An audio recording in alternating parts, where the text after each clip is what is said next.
আসসালামু আলাইকুম ভিউয়ার্স, আপনাদের মাঝে সাফিক্স এবং প্রিফিক্সের উপর আরো একটি ভিডিও নিয়ে আসলাম। তো ভিউয়ার্স, স্ক্রিনে আপনারা যে এই প্যাসেজটি দেখতে পাচ্ছেন, এখানে যে নির্দেশিত শব্দগুলো আছে, আমি এখন এই শব্দগুলোতে সাফিক্স এবং প্রিফিক্স বসিয়ে এই প্যাসেজটি কমপ্লিট করব। তো ভিউয়ার্স, সঙ্গে থাকুন।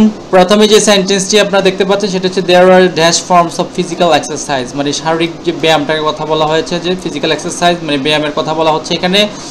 যে ফর্মস মানে ধরন বা গঠন, মানে যেটা বোঝা যাচ্ছে যে বিভিন্ন ধরনের আসলে কি শারীরিক ব্যায়াম আছে।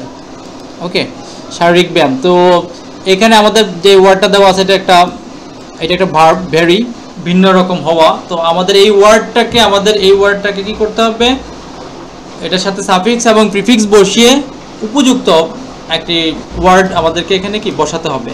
তো আমরা জানি যে এই ফর্মসটা হচ্ছে নাউন, গঠন বা ধরন, এটা হচ্ছে নাউন। তো আমরা জানি উপযুক্ত কোনো ক্লু যদি না থাকে তাহলে অবশ্যই আমাদের নাউনের পূর্বে যে ওয়ার্ডটা থাকবে সেটা অবশ্যই কি হবে, অবশ্যই অ্যাডজেক্টিভ হবে। তাহলে ভেরি থেকে যে অ্যাডজেক্টিভটা হয় সেটা হচ্ছে various.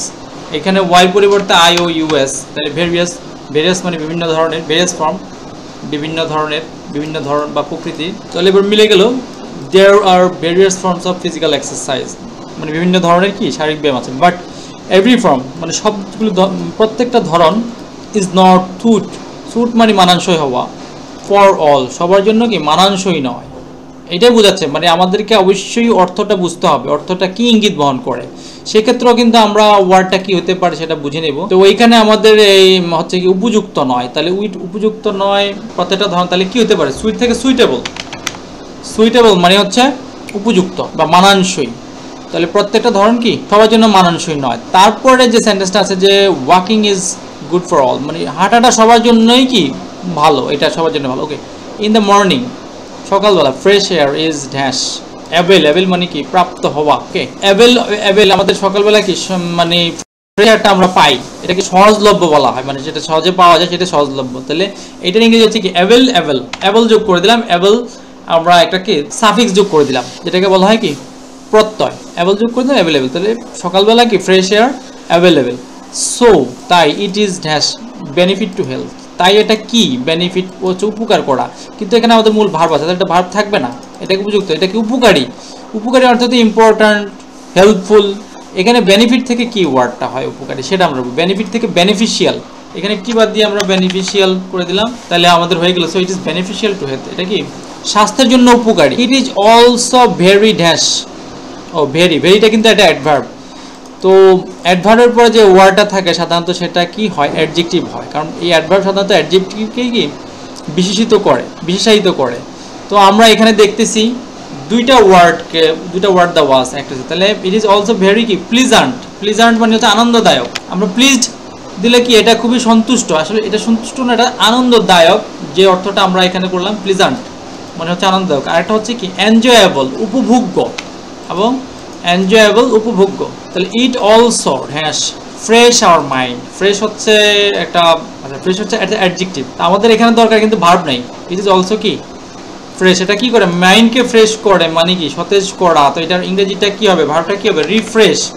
It also refresh our mind. তো এটা যদি থার্ড পারসন সিঙ্গুলার নাম্বার, তাহলে আমাদেরকে ইয়ার যুক্ত করে নিতে হবে, রিফ্রেশেস আওয়ার মাইন্ড, এটা আমাদের কি করে মনকে রিফ্রেশ করে, চাঙ্গা করে। ওকে, দ্য ড্যাশ নেচার বিউটি। ওকে, এই বিউটিটা হচ্ছে নাউন, বিউটিফুল টাইপ নাউন। তো নাউনের পূর্বে যে ওয়ার্ডটা থাকে উপযুক্ত ক্লু না থাকলে কি আমরা অবশ্যই তার ওইটাকে কি করতে হবে, অ্যাডজেক্টিভ করতে হবে। যে প্রাকৃতিক সৌন্দর্য, নেচার তো প্রকৃতি সৌন্দর্য হয় না, প্রাকৃতিক সৌন্দর্য। তাহলে ন্যাচারাল বিউটি উইচ মানে হচ্ছে ডাইনি, যারা কাউকে মোহিত করতে পারে, প্রলুব্ধ করতে পারে।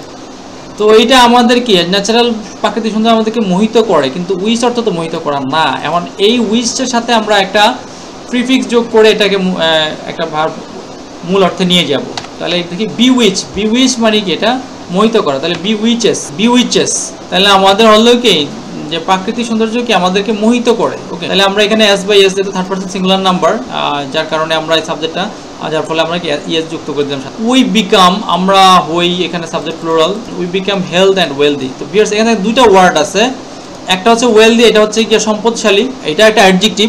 তার আগের ওয়ার্ডটা আমাদের মূল ভার্বে আছে, তাহলে এখানেও কিন্তু এটা অবশ্যই এটাও একটা অ্যাডজেক্টিভ হবে, হেলদি অ্যান্ড ওয়েলদি। এটা একটা ফ্রেজ ওয়ার্ডের মতো, হেলদি জাস্ট ওয়াই যুক্ত করে দিলাম, হেলদি স্বাস্থ্যবান এবং সম্পদশালী। এতে করে আমরা কি করতে পারি, আমরা স্বাস্থ্যবান হই এবং সম্পদশালী হই। ভিউয়ার্স, আশা করি বুঝতে পেরেছেন। অবশ্যই আমাদেরকে যেটা মনে রাখতে হবে, অবশ্যই প্যাসেজের ওয়ার্ডে কী ধরনের পরিবর্তন হবে সেটা অর্থের উপর ডিপেন্ড করবে।